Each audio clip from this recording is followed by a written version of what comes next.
झाँको तवे बोलला पर सबके डांटो तवे चढ़ी के दुआरी रोज झाँको तवे बोलला पर सबके डांटो तवे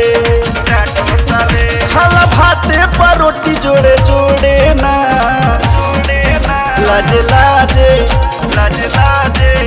लाजे लाजे पतोहिया बोले ना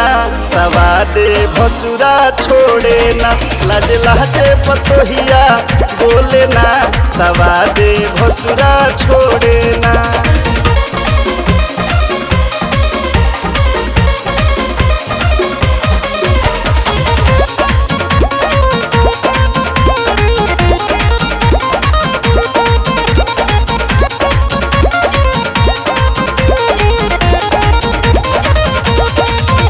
दुआरा पर रहत नइखे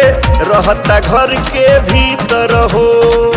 मार लेता देहिया पर दुई किस्म के इतर हो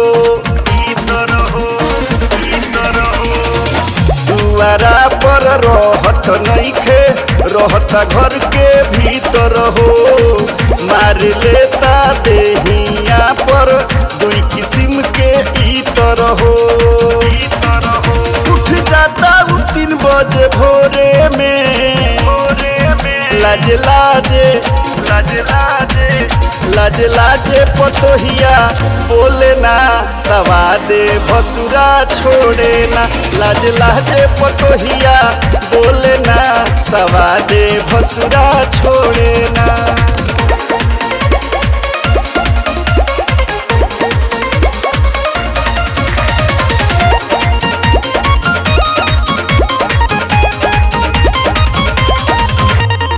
मनोज घायल भइल बकायल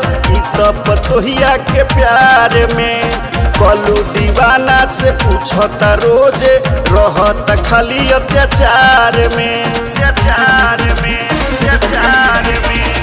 मनोज घायल भइल बकायल पतोहिया के प्यार में कलू दीवाना से पूछता रोजे रहत खाली अत्याचार में उसे घरवा में जैसे चोरेला लाजे लाजे लाजे लाजे लाजे लाजे पतोहिया बोले ना सवादे भसुरा छोड़े ना लाजे लाजे पतोहिया बोले ना सवादे भसुरा छोड़े ना चढ़ी के दुआरी रोज झाँको तवे बोलला पर सबके डांटो तवे